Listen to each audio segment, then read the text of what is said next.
Good morning. Hey everybody, Yogi here. I'm doing alright. I hope you're doing alright. Gonna go take a walk. It is day 6. It is Wednesday. Something interesting happened yesterday. And I don't know what to pin it on.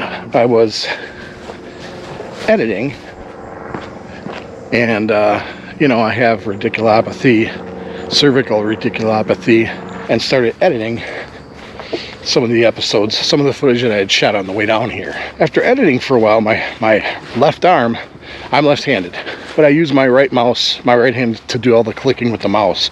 And I had my arm kind of on the table while I was doing that for like 2 hours. And when I got done, my arm was asleep. And so, I figured, give it a couple minutes, it'll go away. I never did. It's still a little tingly, just a little bit. Something tells me I must have pinched a nerve or something by having my arm in that position for so long. Oh look, a little creek where there's no water. No water in the, well, there's a little bit in the front there, but that's it. The rest of the creek is dried up. Back to what I'm getting at here. So all afternoon my hand was not crazy numb, like not asleep, fully asleep numb, but numb a little bit. So of course when you have anxiety, you start thinking the worst about everything. So I'm starting to think of, okay, what could this be? What's happening to me? I don't know.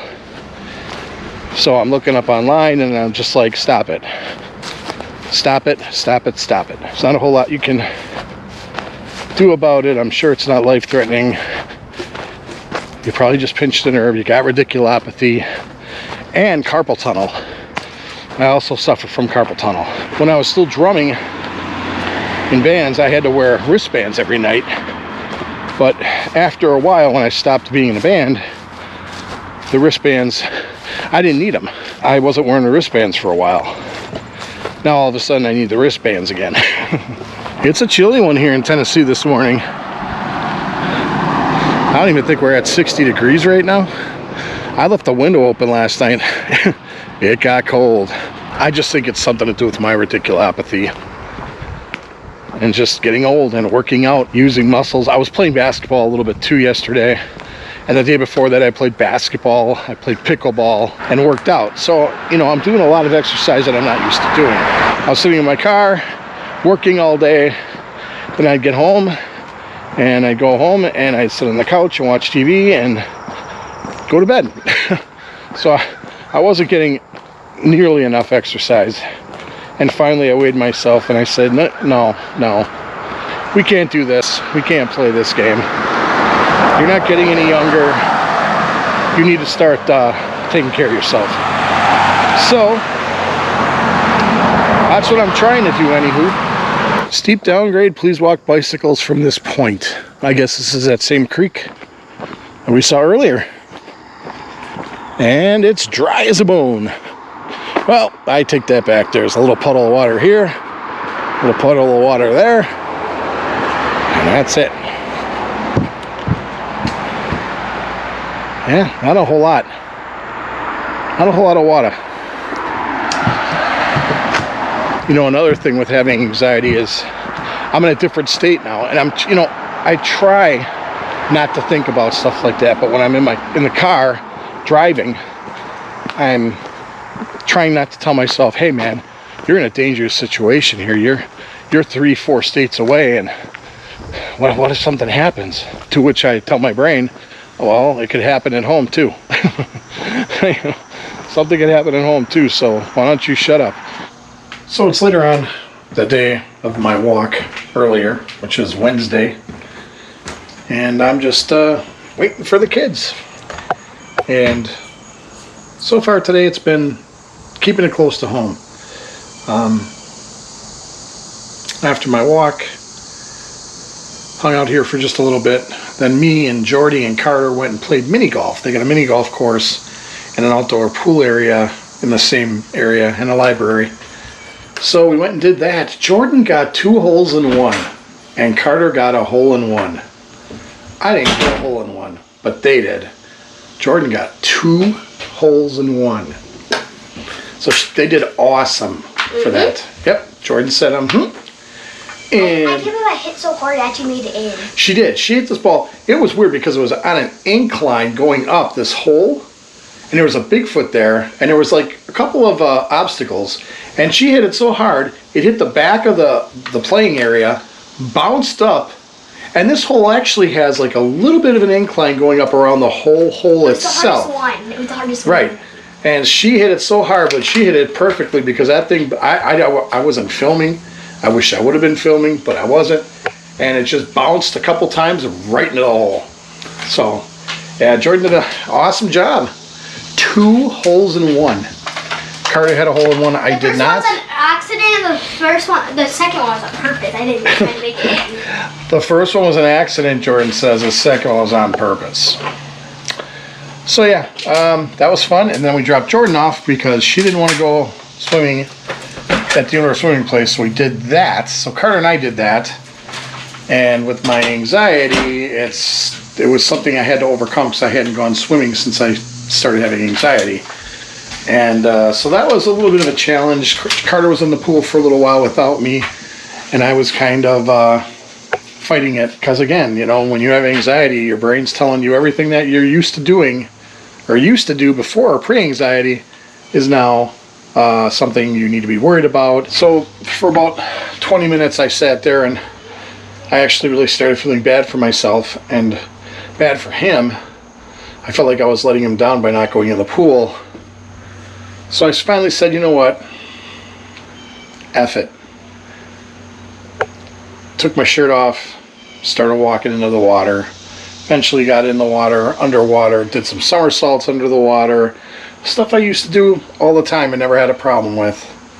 So, one more little victory to chalk up, and I'm thankful for the little victories because, you know, when you have anxiety and you're trying to retrain your brain to think back to the way it was as much as you can, it's difficult. So, you just got to keep doing things that you haven't been doing and overcome those obstacles. So something as easy as what other people take for granted is going swimming, for me, was a challenge because of my anxiety. And here's a little playground we hang out at.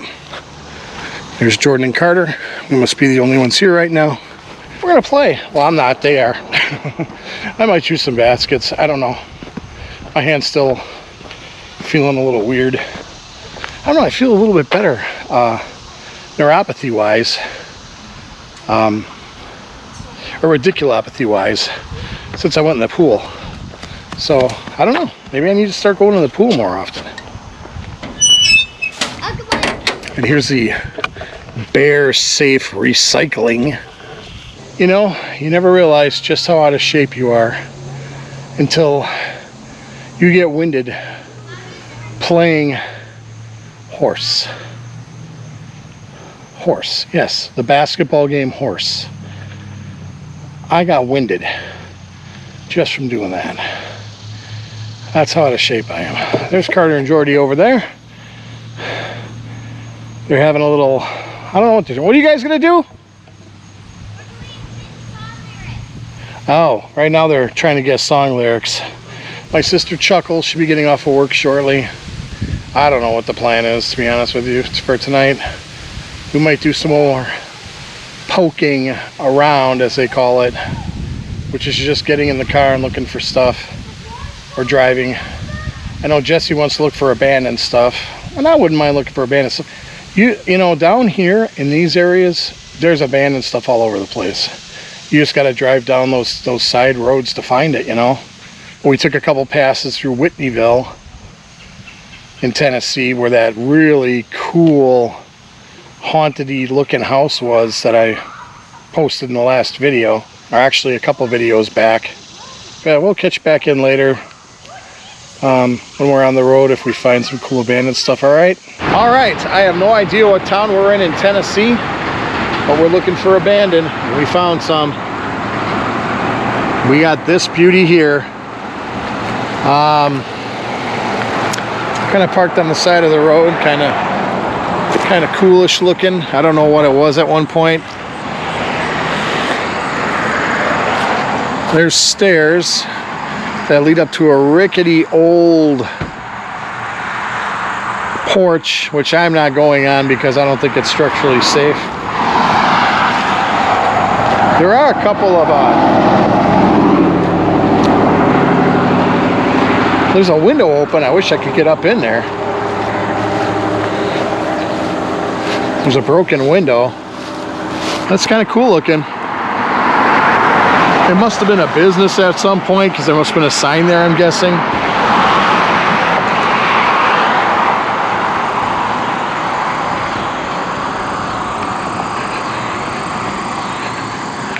Yeah, whatever it is, it hasn't been around for a while. There you go, folks. A little abandoned for you. Let's see what else we could find today. And right around the corner from that other building I just filmed is this. This used to be called Susie's Food Market. It says here, thank you for supporting locally owned business. And there's the old Coke sign right there. Susie's Food Market. Oh, a very old Sprite. Look at that, she got an older Coke sign. You've got Pepsi, an old Air.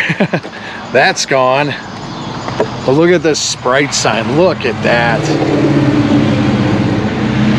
Wow. That's cool.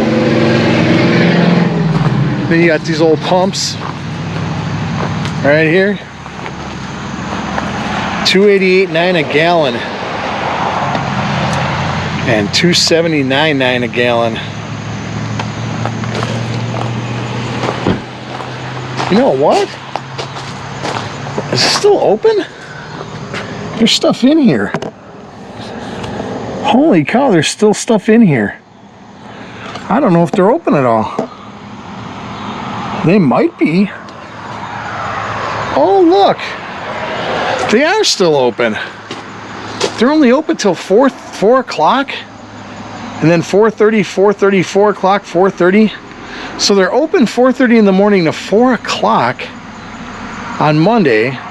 On Tuesday till 4:30, 4:30. Thursday 4:30 Friday, and then they're closed Saturday and Sunday.